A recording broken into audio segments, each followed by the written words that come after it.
શ્રી ગણેશાય નમઃ. જય શ્રી કૃષ્ણ, જય માતાજી. સ્વાગત છે તમારું અમારી યુટ્યુબ ચેનલમાં. મિત્રો, અગાઉના વિડીયોમાં આપણે શ્રીમદ ભગવદ્ ગીતાના 13મા અધ્યાયનું મહાત્મ્ય જાણ્યું. આજના વિડીયોમાં આપણે શ્રીમદ ભગવદ્ ગીતાના 14મા અધ્યાયનું મહત્ત્વ સમજીશું. આપને આ વિડીયો કેવો લાગે તે અમને કમેન્ટ બોક્સમાં અવશ્ય જણાવજો. અને આપને જો આ વિડીયો પસંદ આવે તો વિડીયોને લાઇક કરજો, શેર કરજો. અને આપ જો અમારી ચેનલ ઉપર નવા હો તો અમારી ચેનલને સબસ્ક્રાઈબ કરી બાજુમાં આવેલા બેલ આઇકનને જરૂરથી પ્રેસ કરજો, જેથી કરીને નવા વિડીયોની નોટિફિકેશન આપ સુધી તુરંત જ પહોંચી શકે. ધન્યવાદ. 14મા અધ્યાયનું મહાત્મ્ય.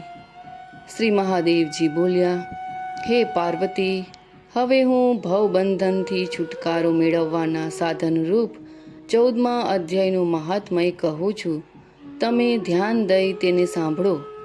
સિંહલ દ્વીપમાં વિક્રમ વેતાલ નામે એક રાજા હતો. તે સિંહ સમાન પરાક્રમી અને કલાઓનો ભંડાર હતો.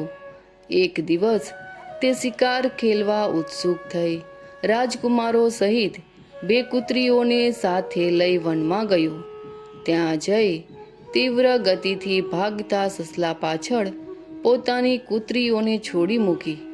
તે સમયે બધા પ્રાણીઓના દેખતા સસલું એવી રીતે ભાગવા લાગ્યું કે જાણે ઉડતું હોય. ભાગતા ભાગતા ખૂબ થાકી જવાને કારણે તે એક મોટા ખાડામાં પડી ગયું. પડવા છતાં તે કૂતરીના હાથમાં ન આવ્યું અને એવી જગ્યાએ જઈ પહોંચ્યું જ્યાંનું વાતાવરણ ખૂબ જ શાંત હતું. ત્યાં હરણા નિર્ભય થઈ ચારે તરફ વૃક્ષોની છાયામાં વિશ્રામ કરતા હતા.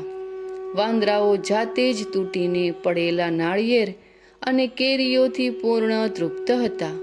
ત્યાં સિંહો હાથીઓના બચ્ચાઓ સાથે રમતા હતા અને સાપ નિર્ભય રીતે મોરની પાંખમાં ઘૂસી જતા હતા.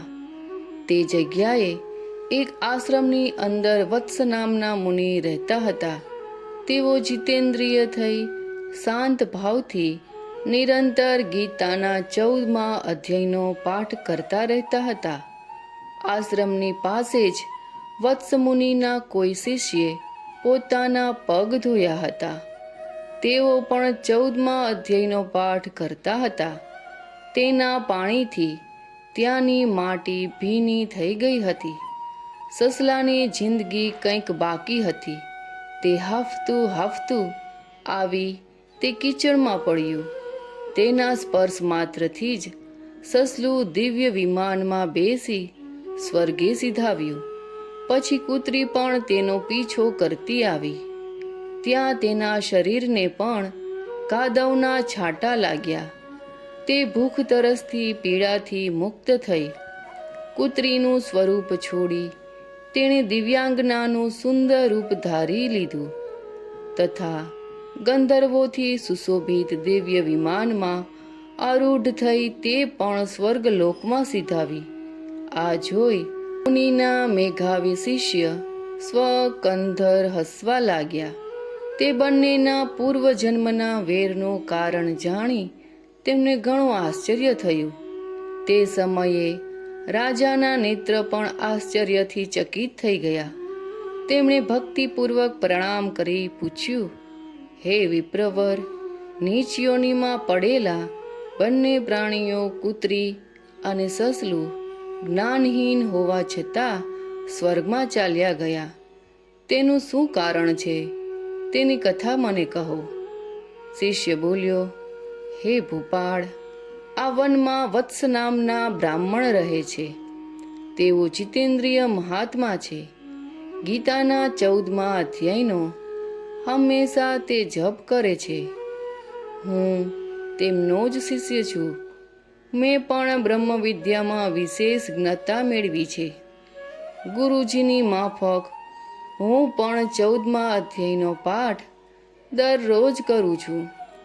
મારા પગ ધોવાના પાણીમાં આળોટવાને કારણે આ સસલું કૂતરી સાથે સ્વર્ગલોકને પ્રાપ્ત થયું છે.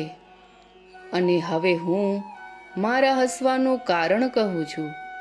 મહારાષ્ટ્રમાં પ્રત્યુદક નામનું મોટું નગર છે. ત્યાં કેશવ નામે એક બ્રાહ્મણ રહેતો હતો. તે કપટી મનુષ્યોમાં અગ્રગણ્ય હતો. તેની સ્ત્રીનું નામ વિલોભના હતું. તે સ્વચ્છંદ વિહાર કરનારી હતી. તેથી ગુસ્સામાં આવી જન્મભરના વેરભાવને યાદ કરી બ્રાહ્મણે પોતાની સ્ત્રીનો વધ કરી નાખ્યો અને તે પાપથી જ તેને સસલાની યોનિમાં જન્મ મળ્યો. બ્રાહ્મણી પણ પોતાના પાપોને લીધે કૂતરી થઈ. શ્રી મહાદેવજી બોલ્યા, આ આખી કથા સાંભળી શ્રદ્ધાળુ રાજાએ ગીતાના 14મા અધ્યાયનો પાઠ શરૂ કરી દીધો. તેનાથી તેમને પરમ ગતિ પ્રાપ્ત થઈ. તો મિત્રો, આજના આ વિડીયોમાં આપણે શ્રીમદ ભગવદ્ ગીતાના 14મા અધ્યાયનું મહાત્મય સમજાવ્યું તે આપણે સાંભળ્યું. આપને આ વિડીયો કેવો લાગે તે અમને અવશ્ય જણાવજો. અને આપને જો આ વિડીયો પસંદ આવે તો વિડીયોને લાઈક કરજો, શેર કરજો અને આપ જો અમારી ચેનલ ઉપર નવા હો તો અમારી ચેનલને સબસ્ક્રાઈબ કરી બાજુમાં આવેલા બેલ આઇકનને જરૂરથી પ્રેસ કરજો, જેથી કરીને નવા વિડીયોની નોટિફિકેશન આપ સુધી તુરંત જ પહોંચી શકે. ફરી મળીશું એક નવા વિડીયોની સાથે. ત્યાં સુધી આપ સૌને મારા જય શ્રી કૃષ્ણ.